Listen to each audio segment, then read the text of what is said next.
Motivation, जब तक तोड़ेंगे नहीं तब तक छोड़ेंगे नहीं। जय हिंद। ये content Gyanodaya classes by Anand sir द्वारा प्रस्तुत किया गया है। इसका पीडीएफ प्राप्त करने के लिए टेलीग्राम चैनल ज्वाइन करें। जी बिल्कुल। और आज हम इन्हीं नोट्स और गहराई से रिसर्च किए गए स्रोतों के माध्यम से भारत के सबसे प्राचीन और मैं कहूंगी सबसे वैज्ञानिक दर्शनों में से एक जैन धर्म के हर एक पहलू को खंगालने वाले हैं। मतलब ए से लेकर जेड तक, इसका इतिहास, इसका दर्शन और इसका विज्ञान। अक्सर जब जैन धर्म का जिक्र होता है ना, तो लोग बस इसे एक पूजा पद्धति मान लेते हैं। हाँ, ये एक बहुत आम धारणा है। लेकिन हमारे सामने जो जानकारी है वो बताती है कि ये अहिंसा, सत्य और मोक्ष पर आधारित एक पूरा का पूरा जीवन दर्शन है। बिल्कुल सही कहा आपने। और आज की इस गहन चर्चा में हमारा उद्देश्य भी यही है। हम जैन धर्म की उत्पत्ति के रहस्य को समझेंगे, इसके पीछे जो अद्भुत दार्शनिक सिद्धांत हैं उन्हें डीकोड करेंगे। और सबसे अहम बात यह है कि हम ये देखेंगे कि हजारों साल पहले जो बातें कही गईं वो आज के इस आधुनिक समाज में इतनी प्रासंगिक कैसे हैं। तो फिर बिना किसी देरी के इस ज्ञान के खजाने को खोलते हैं। जब जैन धर्म के इतिहास की बात आती है तो एक शब्द बार बार सामने आता है, तीर्थंकर। जी, तीर्थंकर। इस शब्द की बनावट ही बहुत कुछ कहती है। मैंने पढ़ा है कि तीर्थ का अर्थ होता है एक ऐसा मार्ग या पुल जो पार ले जाए। तो क्या तीर्थंकर वो महापुरुष हैं जो इंसान को इस संसार के दुखों के सागर से पार जाने का रास्ता दिखाते हैं? इसका बिल्कुल यही सटीक अर्थ है। देखिए, जैन दर्शन के अनुसार तीर्थंकर कोई जन्मजात देवता नहीं होते। ये वो आत्माएं हैं जो साधारण मनुष्य के रूप में जन्म लेती हैं। अच्छा, मतलब एक आम इंसान की तरह। बिल्कुल आम इंसान की तरह, लेकिन अपनी अत्यंत कठोर तपस्या और ध्यान से वो आत्मज्ञान प्राप्त करते हैं, जिसे जैन धर्म में कैवल्य ज्ञान कहा जाता है। कैवल्य ज्ञान, हाँ। और कैवल्य ज्ञान मिलने के बाद वे कर्मों के हर एक बंधन से मुक्त हो जाते हैं और फिर मोक्ष का वही रास्ता बाकी दुनिया को दिखाते हैं। यहाँ एक और बहुत दिलचस्प बात है। वो क्या? जैन मान्यता कहती है कि ये धर्म अनादि है, मतलब इसका कोई शुरुआती बिंदु नहीं है जहाँ से ये पैदा हुआ हो। मतलब ये हमेशा से मौजूद है। हाँ, ब्रह्मांड में ये हमेशा से है। बस समय समय पर जब सत्य पर धुंध छाने लगती है तब ये महान आत्माएं आकर इसका पुनरुद्धार करती हैं। ये कालचक्र की बात सच में बहुत विशाल लगती है और हमारे पास मौजूद स्रोतों में साफ लिखा है कि इस वर्तमान कालचक्र में कुल 24 तीर्थंकर हुए हैं। जी, 24। और इस पूरी परंपरा का दायरा इतना बड़ा है कि इसे समझे बिना तो जैन धर्म को समझना अधूरा ही होगा।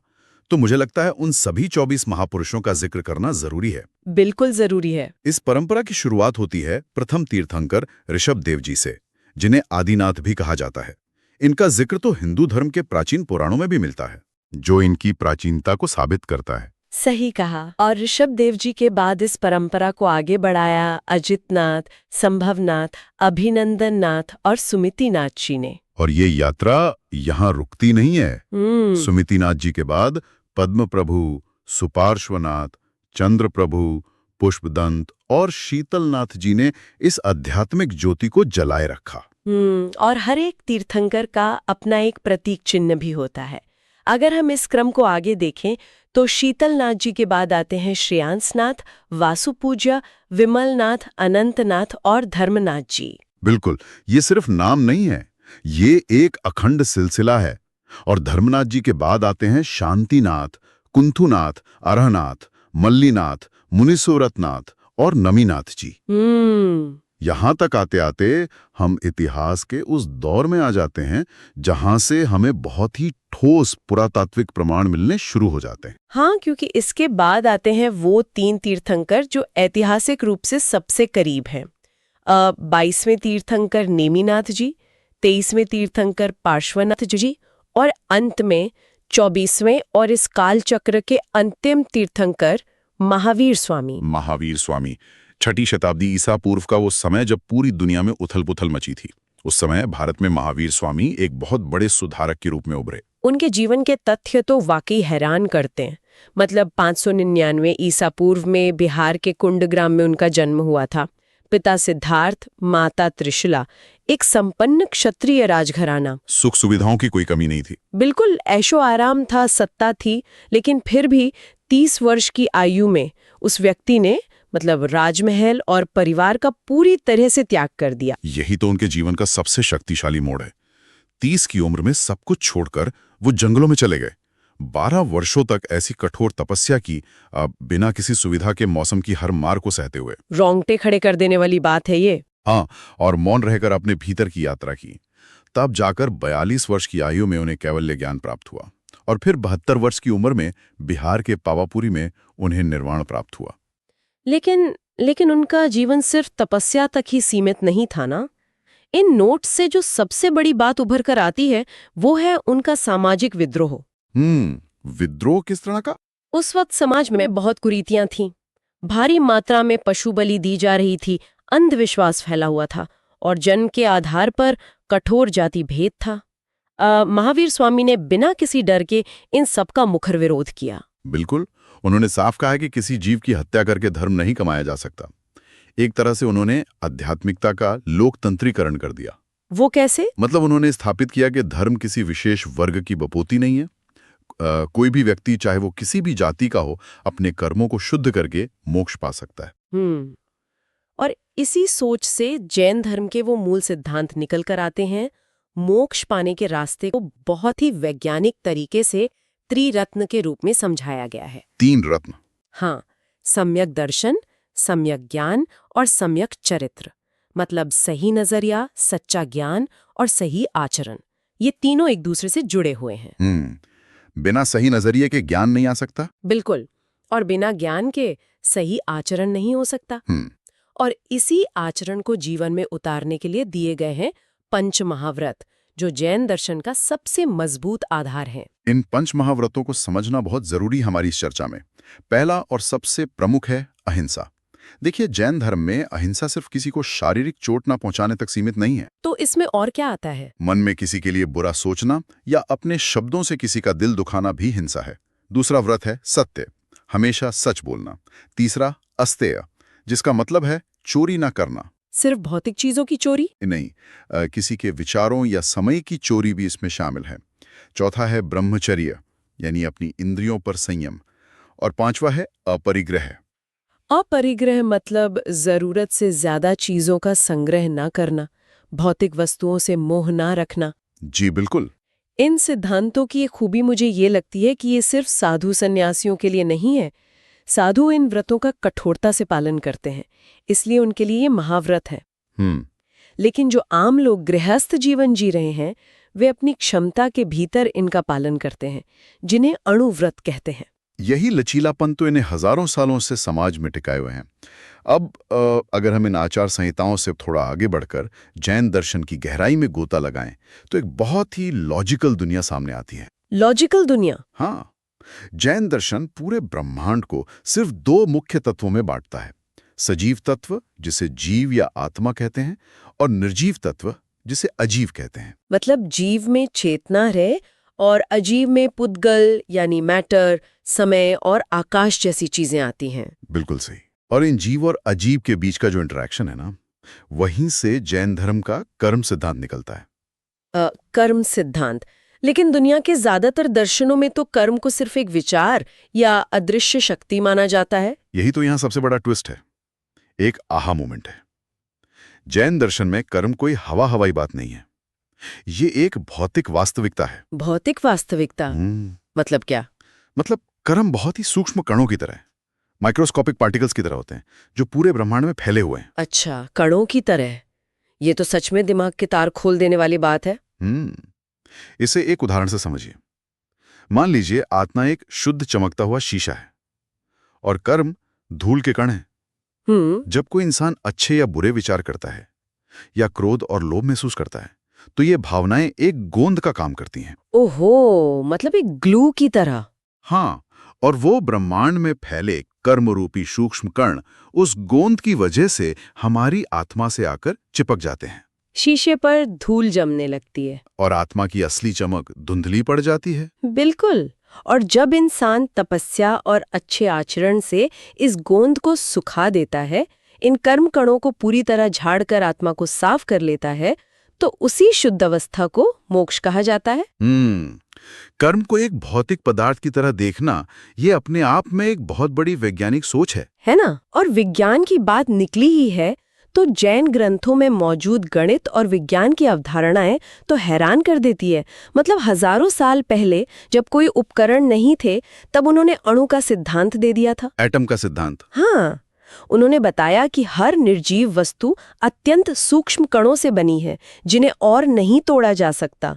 इतना ही नहीं, उन्होंने कहा कि ब्रह्मांड अनंत है और इसे किसी ने बनाया नहीं है, ये हमेशा से है। ये आज की मॉडर्न कॉस्मोलॉजी के बहुत करीब लगता है। और उनका समय चक्र का सिद्धांत भी बहुत अनूठा है। वो उत्सर्पिणी और अवसर्पिणी वाला जी। समय को एक घूमते हुए पहिए की तरह देखा गया है। उत्सर्पिणी वो काल है जिसमें हर चीज का विकास होता है, इंसान की खुशी और ज्ञान बढ़ता है। और अवसर्पिणी पतन का काल है जिसमें हर चीज धीरे धीरे नीचे की ओर जाती है।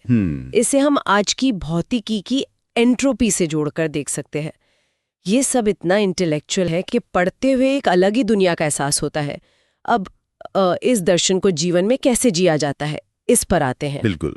समय के साथ जैन धर्म में 2 मुख्य संप्रदाय उभर कर आए, दिगंबर और श्वेतांबर। दोनों के मूल सिद्धांत तो एक ही हैं, बस मोक्ष और जीवन शैली को लेकर थोड़ा अंतर है। इन दोनों संप्रदायों के अंतर को बहुत ही तटस्थ रूप से समझा जा सकता है। दिगंबर शब्द का अर्थ है दिशाएं ही जिनका वस्त्र है। जी। इस संप्रदाय के साधु पूरी तरह से नग्न रहते हैं। उनका दर्शन यह है कि वस्त्र पहनना भी एक प्रकार का परिग्रह या अटैचमेंट है। और मोक्ष पाने के लिए संसार की हर एक वस्तु का त्याग जरूरी है। उनका यह भी मानना है कि इस पूर्ण त्याग के लिए पुरुष का शरीर ही सक्षम है, इसलिए मोक्ष पुरुष जन्म में ही संभव है। और दूसरी तरफ श्वेतांबर संप्रदाय, जिसके नाम का ही अर्थ है सफेद वस्त्र धारण करने वाले। हाँ। इसके साधु साध्वी सफेद कपड़े पहनते हैं और उनका मानना है कि मन की शुद्धि ज्यादा जरूरी है और स्त्रियां भी पूरी तरह से मोक्ष प्राप्त कर सकती हैं। पवित्र ग्रंथों की बात करें तो अनगिनत आगम ग्रंथ हैं। इसके अलावा तत्वार्थ सूत्र और कल्प सूत्र जैसे ग्रंथ हैं जिनमें ब्रह्मांड के रहस्यों से लेकर दैनिक नियम तक सब लिखा है। हालांकि दोनों संप्रदायों के ग्रंथों में कुछ कुछ अंतर मिलते हैं। वो तो है, पर दोनों ही संप्रदायों में साधु साध्वियों का जीवन जिस अनुशासन में बीतता है ना, वो आम इंसान की सोच से परे है। मैंने सुना है वे जीवन भर गाड़ियों का इस्तेमाल नहीं करते। कभी नहीं। हमेशा नंगे पैर लंबी यात्राएं करते हैं, जमीन पर सोते हैं, दिन में केवल एक बार रूखा सूखा भोजन करते हैं। और अहिंसा का स्तर तो ऐसा है कि वे चलते बोलते हर पल ध्यान रखते हैं कि हवा या पानी में मौजूद सूक्ष्म जीवों को भी नुकसान न पहुंचे। और गृहस्थों का जीवन भी बहुत संयमित होता है। दान देना, उपवास करना। इसी से जुड़ा एक त्योहार है पर्युषण पर्व। पर्युषण पर्व ये आत्मशुद्धि का समय है जहां लोग कई दिनों तक उपवास रखते हैं। और सबसे खूबसूरत बात यह है कि साल भर में हुई किसी भी गलती के लिए हर जीव से क्षमा मांगते हैं, मिच्छामी दुक्कड़म कहकर। बिल्कुल। और गृहस्थ जीवन में एक और बहुत साहसिक प्रथा का जिक्र इन स्रोतों में है, संलेखना या संथारा। ये लोग अक्सर इसे गलत समझ लेते हैं ना। हाँ, लोग इसे आत्महत्या समझ लेते हैं, लेकिन ये मृत्यु के करीब पहुंचने पर जब शरीर साथ छोड़ रहा हो तब स्वेच्छा से अन्न और जल का धीरे धीरे त्याग करने की प्रथा है। मतलब ये कोई निराशा में उठाया गया कदम नहीं है। बिल्कुल नहीं।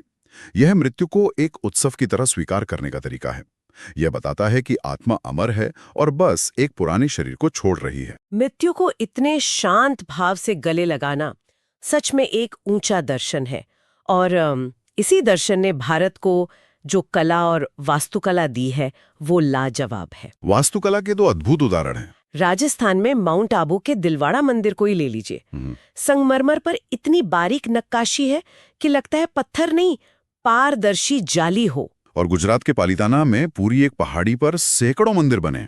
और कर्नाटक के श्रवणबेलगोला में भगवान बाहुबली की 57 फुट ऊंची विशालकाय प्रतिमा तो अद्भुत है। हाँ, एक ही चट्टान को काटकर बनाई गई है वो, जो ध्यान की उस अवस्था को दिखाती है जहां पैरों पर बेलें उगाई हैं लेकिन साधक अपनी जगह से नहीं हिला। इसके अलावा झारखंड में सम्मेद शिखर जी, जहां 20 तीर्थंकरों ने मोक्ष पाया, और बिहार में पावापुरी, जहां महावीर स्वामी का निर्वाण हुआ, ये प्रमुख तीर्थ हैं। त्योहारों पर एक आश्चर्यजनक तथ्य ये भी है कि पूरा देश जो दिवाली मनाता है जैन धर्म में उसी दिन महावीर स्वामी का निर्वाण दिवस मनाया जाता है। मतलब उसी दिन उन्हें मोक्ष मिला था। जी, और महावीर जयंती भी बहुत श्रद्धा से मनाई जाती है। अगर हम जैन धर्म की तुलना उस समय के अन्य दर्शनों से करें, खासकर बौद्ध धर्म से, तो क्या समानताएं हैं? देखिए, दोनों ही 6ठी शताब्दी ईसा पूर्व में फले फूले। दोनों ने अहिंसा पर जोर दिया, तपस्या को महत्व दिया और वेदों के एकाधिकार को मानने से इनकार कर दिया। लेकिन सबसे बड़ा दार्शनिक अंतर आत्मा को लेकर है। बौद्ध धर्म कहता है कि आत्मा जैसी कोई स्थायी चीज नहीं है, सब क्षणिक है। और जैन धर्म? जैन धर्म का तो पूरा आधार ये है कि आत्मा शाश्वत है, उसकी अपनी स्वतंत्र सत्ता है और ब्रह्मांड के हर छोटे बड़े जीव में एक जैसी ही आत्मा मौजूद है। इसी सभी जीवों में समान आत्मा के विचार ने आज की आधुनिक दुनिया पर बहुत गहरा असर डाला है। कैसे? देखिए, जैन समुदाय संख्या में छोटा है, लेकिन समाज में योगदान बहुत बड़ा है। ऐतिहासिक रूप से क्योंकि खेती में जीवों की हत्या होती थी, इसलिए इन्होंने व्यापार को अपनाया। ईमानदारी के कारण व्यापार और शिक्षा में आगे रहे। और आज जो शाकाहार का चमन बढ़ रहा है, पर्यावरण को बचाने की बात हो रही है, पशुओं के अधिकारों की बात हो रही है, ये सब नया नहीं है। बिल्कुल सही। ये सब जैन धर्म के अहिंसा सिद्धांत का ही आधुनिक और व्यावहारिक रूप है। तो इतने विस्तृत इतिहास और विज्ञान को खंगालने के बाद इस पूरे दर्शन का सार क्या निकलता है? सार बहुत स्पष्ट है। जैन धर्म का अंतिम लक्ष्य एक ही है, जन्म मरण के इस चक्र से मुक्ति, यानी मोक्ष। जब इंसान अपने क्रोध, लोभ और अहंकार को खत्म करके आत्मा को कर्मों की धूल से साफ कर लेता है, तो वो शुद्ध आत्मा ब्रह्मांड के सबसे ऊपरी हिस्से में चली जाती है, जिसे सिद्धशिला कहते हैं। हाँ, सिद्धशिला। और इसका मूल मंत्र यही है, अहिंसा परमो धर्म। खुद को जीतना ही सबसे बड़ी जीत है। अब आज की इस चर्चा को खत्म करने से पहले एक बहुत ही महत्वपूर्ण विचार है जिस पे सोचने की जरूरत है। कौन सा विचार? आज का हमारा ये जो उपभोक्तावादी समाज है, जहाँ हर कोई सिर्फ ज्यादा से ज्यादा चीजें इकट्ठी करने की अंधी दौड़ में लगा है। बड़े घर, गाड़ियां, गैजेट्स। हाँ, हर किसी को सब कुछ चाहिए। अगर दुनिया भर के लोग जैन धर्म के उस अपरिग्रह सिद्धांत को, यानी जरूरत से ज्यादा संग्रह न करने की आदत को अपनी जिंदगी में थोड़ा सा भी उतार लें, तो क्या हमारी आधी मानसिक बीमारियां और तनाव खत्म नहीं हो जाएंगे? बिल्कुल हो जाएंगे। और क्या हमारी पृथ्वी का पर्यावरण, जो आज ग्लोबल वार्मिंग से जूझ रहा है, खुद ब खुद ठीक नहीं होने लगेगा? हाँ। बस थोड़ी सी चीजें कम इकट्ठा करने से कितना कुछ बदल सकता है। ये निश्चित रूप से आज के समय का सबसे ज्वलंत और आत्ममंथन करने वाला सवाल है। धन्यवाद। और हमारा एक ही मोटिवेशन, जब तक तोड़ेंगे नहीं तब तक छोड़ेंगे नहीं। धन्यवाद। और हमारा एक ही मोटिवेशन, जब तक तोड़ेंगे नहीं तब तक छोड़ेंगे नहीं।